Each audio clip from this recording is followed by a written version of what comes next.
What's good, YouTube, man? I'm just wanna give some little advice, man, about this upcoming season. I wanted to share a little something with y'all. Basically, you know, things I be thinking of and I forget to probably put out, or something just crossed my mind. A while ago, I was just sitting there and crossing my mind about this upcoming 8th season. That I want to tell everybody that do follow my page, man. You do want to start the beginning of 8th season, man. That's why I kind of like stress everybody to try to get in, email everybody right now. Like, you want to get in this thing somewhere in January, you know, a little bit, maybe right after February, maybe like the second week of January, not January, February or something like that, middle. You want to really kind of get in before that first pay period start. The reason why I was saying that, because now how everything, like how B season been lately, usually you can go to straight to B season. You ain't have to do A season. You can go straight to B season, you know, and you know, you could make money. Because when I first started, I started in B season. I didn't know about A season till, like, you know, my second term I was going around, right? So, you know, it was a whole different ball game then, you know, for B season. It was a good B season. I had probably like, I had three good B seasons, man. I think this B season was the first one that was absolutely terrible for me, you know. But across the board, a lot of other people caught the bad end of it. But for me, this was my first B season that was kind of bad for me, right? And what I want to kind of stress that I started the beginning of A season, and like I made it to Kodiak like January the 17th. So, you know, with it being every 2 weeks, you know, we were just getting started. It was slow. It was a slow startup, all that. But, you know, we started.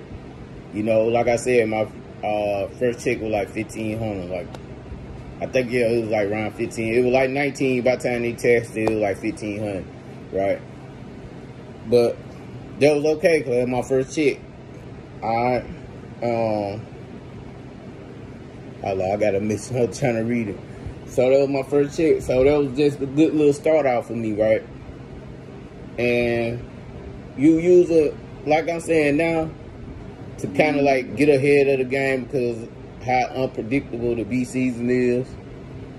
I know A season is always going to be good because, like I said, it's not many as restriction on the other fish we doing in A season. You know, where I was at Silver Bay, we did pollock, gray cod, black cod, and rockfish and flatfish. So hold on, let me count that over again. I'm trying to think how many species we did. And like I said, we started out pollock, gray cod, black cod, rockfish, and flatfish. So we did like 5 different species of fish A season. So, you know, that's why it was busy, because if we do pollock, we probably doing rockfish. If we weren't doing rockfish, we doing black cod. And we ain't doing black cod, we doing gray cod. And then some places different, like I want to say Unity, like, okay, I'm going to say Unity, but I'm going to put an example at King Cove. When I was at King Cove, we did pollock, black cod, Pacific cod, squid. That's another thing I forgot to put in there. Yeah, we were doing squid at Silver Bay too, so I'm gonna put that now I'm back to King Cove. Squid, and we did crabs. So okay, let me get that count again. Back at King Cove, which, you know, the plant, it's no more Peter Pan now. You know, I think Silver Bay bought that out. I don't know when they're gonna open that part up. But okay, when I was Peter Pan, yeah, A season we did mostly polar, mostly gray cod, black cod, squid, and crabs. So that was like 5 different species too we did. So yeah, A season in King Cove, we stayed active. We pretty much stayed at the salmon season too, because salmon season sometimes we'll do black cod along with salmon. If we didn't have salmon, we were doing black cod. All we were doing Dungeness crabs. So we pretty much stayed busy around still in B season in King Cove when there was a park, when I was first at that place. But yeah, I want to back to what I was saying.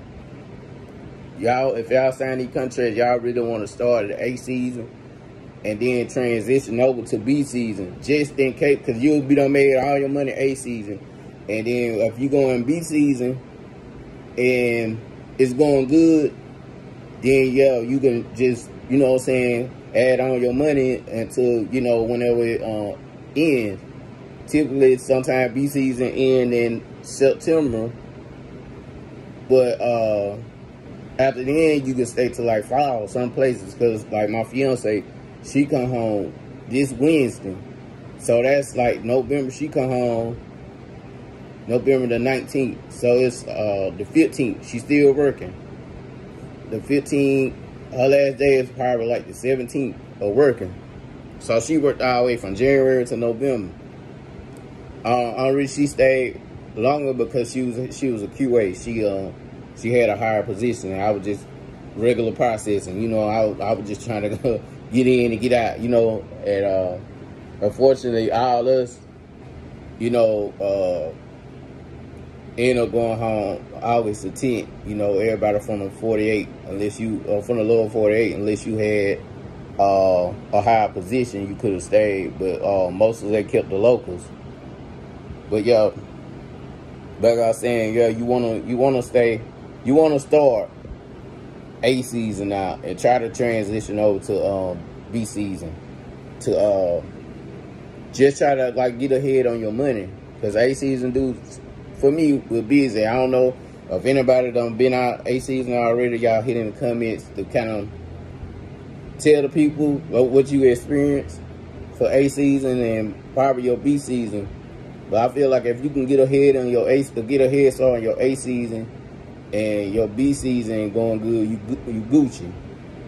But if you doing good in A season, you don't stack your money, and B season start kind of being crappy, you could just be in a good notice, put in your 2 weeks notice, and you can go home where it don't mess you up where you won't have to come back. But just be prepared to pay for your own ticket back home if you do it like that.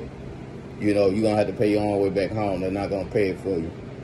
And the reason I say kind of try to finish it out, to give you time,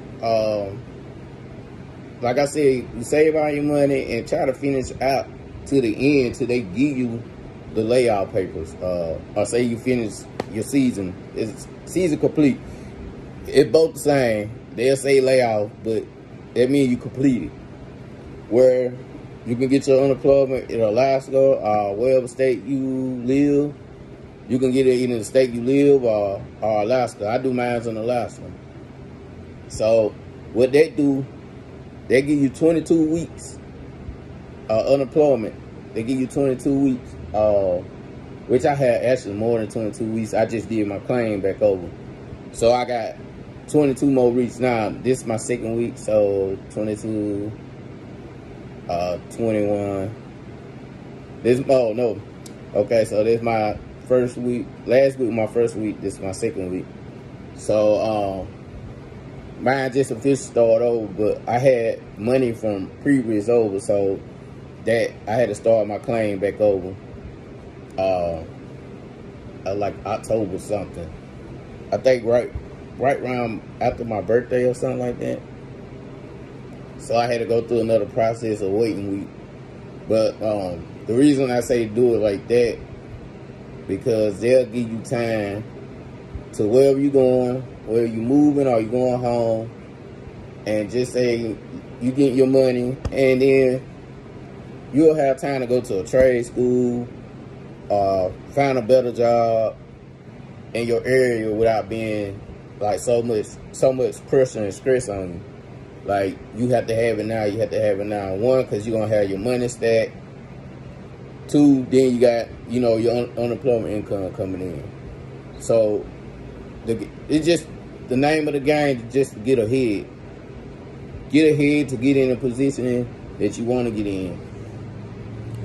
That's the only thing I'll be saying, you know. Like I said, don't sabotage your mission, because everything high in Alaska. I mean, everything, groceries, drinks, all that. You go to the bar, high. Everything high. Go up there with just try to complete your mission, complete your goal. And then I want to say in your head, what do you normally have? Write down what normal goals that you would want to set aside, that you want to save a month.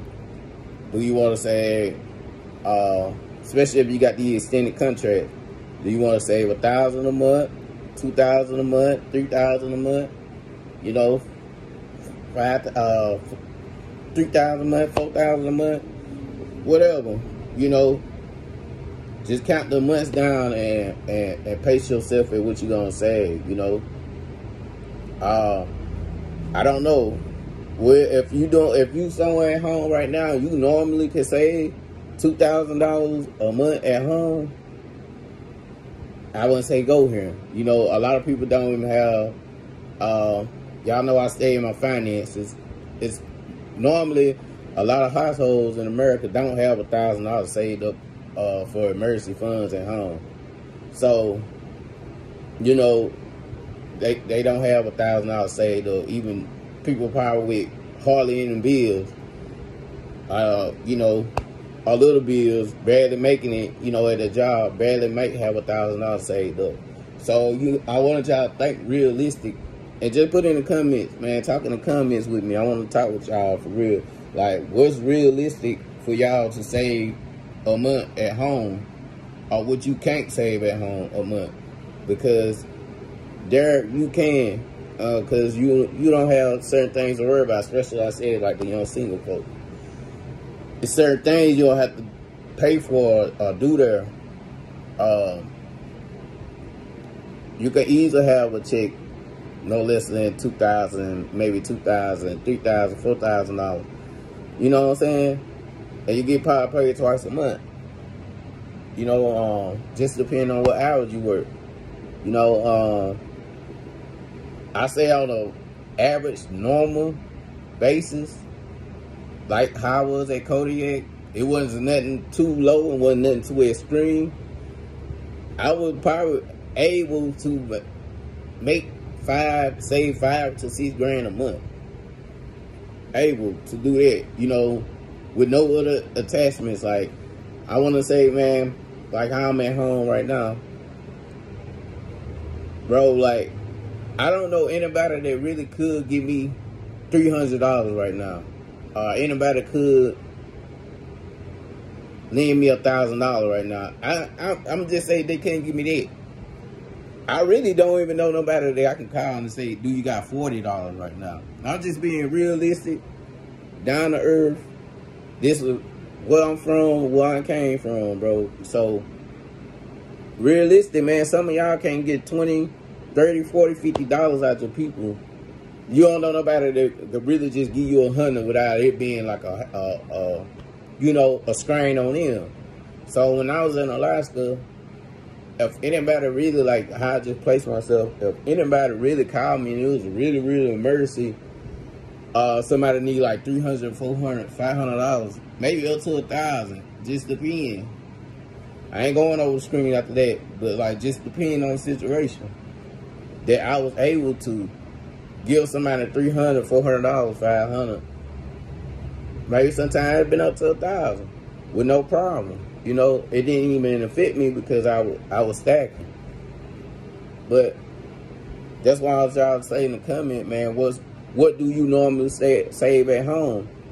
If y'all can save $2 grand a month at home and still live your life, and you chilling and you able to do that, I mean, that's cool. Yeah, that's cool. So yeah, if you normally can save $2,000, $3,000, $4,000 a month at home and can live your life normally, enjoy yourself, yeah, that's cool. You know what I'm saying? This ain't for you, but this is for the people that can't. I made this video, the video for certain people, because that's where I was at one point. I didn't have $1,000 laying around. I'd be lucky if I had $100. You know, so I'm just trying to be realistic, man. Yeah, we have expectations and different goals of what we want to leave out with in Alaska, and everybody be like, "What could you make a month?" Every month gonna be different. Every month gonna be different, man, because you know you're gonna have your time when you picking up and you rolling. Then you're gonna have time where you're gonna have some slow days, or some days you're getting out early, or some days you might not go in. And then you have some days you running 7 days straight, or 14 days straight. Just depends. You know, so you have to be you can't go based off too much what everybody else get. You know, it's possible. That's what we're gonna say. It's not impossible. It's possible. But you're gonna have to go with the moment, whatever you in. You know, and like I said, start A season. Y'all need to get y'all started on A season. Don't try to go in the middle. I'm for real. Like I see a lot of people do this. Don't really try to go in the middle of the season, expecting to have this much at the end of the season. Y'all want to start at the beginning. A season start in January. If you do decide to go to B season, start in June. Start the month of June. A little bit after May or June. If I feel like if I can't start in January or June, I'm not probably gonna go. And it ain't been a season I ever went late. I always went to the beginning of every season. You have to try to go to the beginning, and you got to try to make it all the way to the end, whatever they cut it short, or if they extend it. You know, so you just have to make a commitment that you're gonna get through this from whatever contract you sign. A season or B season, 6 months, 3 months, 6 months, 9 months. Everything kind of getting different now. Like I said, units is 6 months. You probably can stay longer after 6 months, because that's January, February, March, April, May, June. That's right when B season start. B season start in June. But yeah, so all I'm saying, man, try to just get ahead. Just try to start in A season if you can. I'm saying this only because B season been iffy lately. So, you know, that way you can maneuver around. You already have your money set to the side. But yeah, I made a video long enough, man. Y'all hit me up in the comments. Let's just talk, man. Realistic, man. Y'all talk to me about realistic goals. What you could save at home, what you can't save at home. You know what I'm saying? Let's start a topic on it. Y'all just hit me in the comment, man. Hey, I'm gonna be right here by the phone. All right, y'all have a blessed day. Peace out.